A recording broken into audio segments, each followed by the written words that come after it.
बिस्मिल्लाहिर्रहमानिर्रहीम, अस्सलाम वालेकुम। हार्वर्ड एकेडमी की तरफ से आपको वेलकम कहते हैं।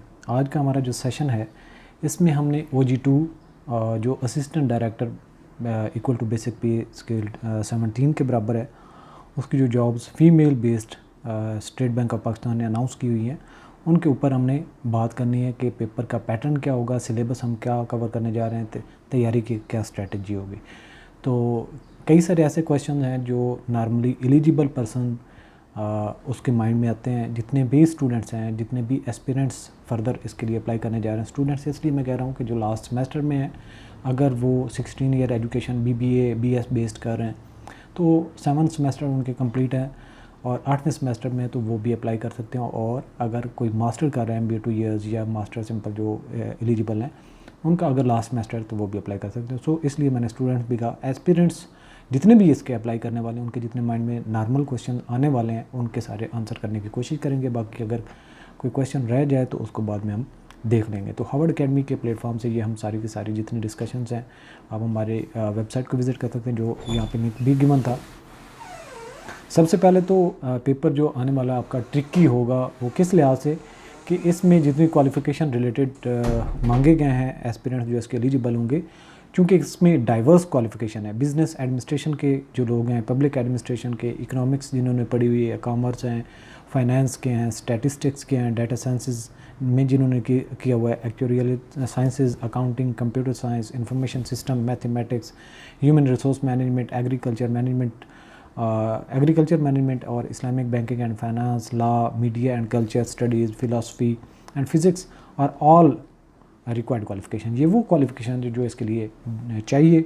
जो भी आप डिग्री होल्डर हैं, जिस भी फील्ड से आप स्टडी कर रहे हैं, तो आप इसके लिए एलिजिबल हैं। सो डाइवर्स है पेपर, चूँकि एक बैंकिंग रेलिवेंट है तो इसको हैंडल करना हर एक के लिए चैलेंजिंग होगा। स्पेशली जो बिज़नेस और कॉमर्स, मैनेजमेंट साइंसेज के, अकाउंटिंग के स्टूडेंट्स हैं, उनका जनरल नॉलेज बहुत वीक होता है, जबकि दूसरे जो स्टूडेंट्स होते हैं साइंसेज के, उनको मैनेजमेंट साइंसेज या बैंकिंग का सिस्टम जो होता है वो थोड़ा सा बोरिंग लगता है।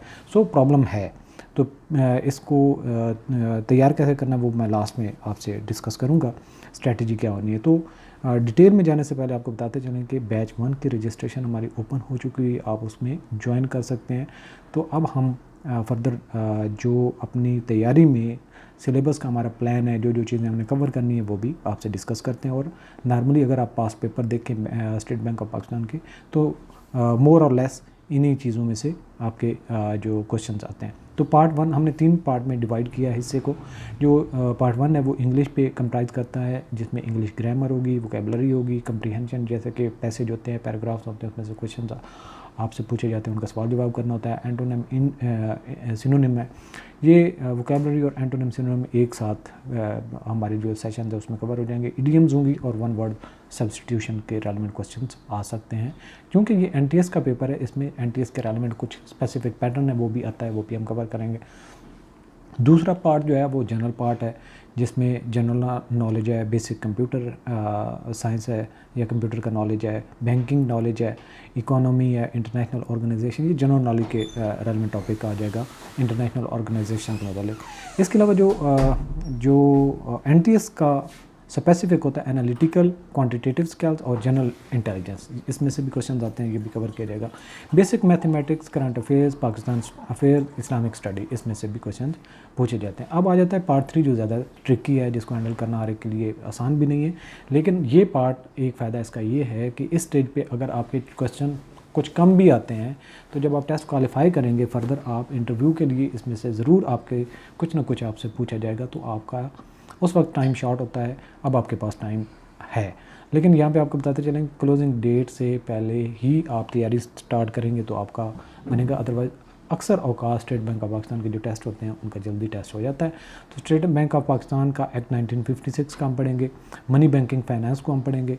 इसके अलावा जो टॉप पे दिया है मनी बैंकिंग फाइनेंस, ये ऐसा सब्जेक्ट है जिसमें मनी के बारे में बताया जाता है, बैंकिंग के बारे में बताया जाता है और फाइनेंस के बारे में बताया जाता है। यानी बैंकारी का पूरा सिस्टम कैसे वर्किंग करता है, आपका उसका नॉलेज होना ज़रूरी है। इसके अलावा स्टेट बैंक ऑफ पाकिस्तान का जो एक्ट है, जिस तरह ये इस्टेब्लिश किया, इसका क्या फंक्शन है, क्या क्या रोल है, क्या काम करता है, कैसे करता है, ये सारी चीज़ें इसमें समझाई जाएंगी। इसके बाद SBP का जो ऑर्डिनेंस 2001 में इशू हुआ था और उसके बाद इसमें अमेंडमेंट हुई है 2021 में, वो भी हम इसमें कवर करेंगे। अब बात आ जाती है कि आपने इसकी तैयारी कैसे करनी है, स्ट्रेटजी क्या होनी चाहिए। तो सिंपल है, सारी चीज़ों को गो थ्रू करें, जिनका वीक एरिया है वो पहले आइडेंटिफाई करें और उस पर फोकस करें, स्टडी अभी से स्टार्ट करें, डिले करने की ज़रूरत नहीं। अगर आप इसमें ज़्यादा डिले में जाएंगे, क्लोजिंग डेट के बाद फ़ौरन टेस्ट होने के ज़्यादा चांसेस हैं। सो आपने फोकस रखना है और कंटिन्यूसली फोकस रखें अपने हर एक सब्जेक्ट पे, हर एक एरिया पे, क्योंकि किसी की एक एरिया में स्ट्रेंथ है तो दूसरे में उसकी वीकनेस है। नॉर्मली जो ऑन एवरेज तीनों पार्ट में अच्छी तैयारी करेगा उसके गो थ्रू करने के ज़्यादा चांसेस हैं। सो आप हमारा जो वेबसाइट है www.harvardacademy.com, इस पर विज़िट कर सकते हैं, आपको अवेलेबल कोर्स मिल जाएगा। और मज़ीद आपकी कोई क्यूरी हो तो आप हमें पूछ सकते हैं, हमारा यहाँ पे सेल नंबर गिवन है। ऑल द बेस्ट, अल्लाह हाफिज़।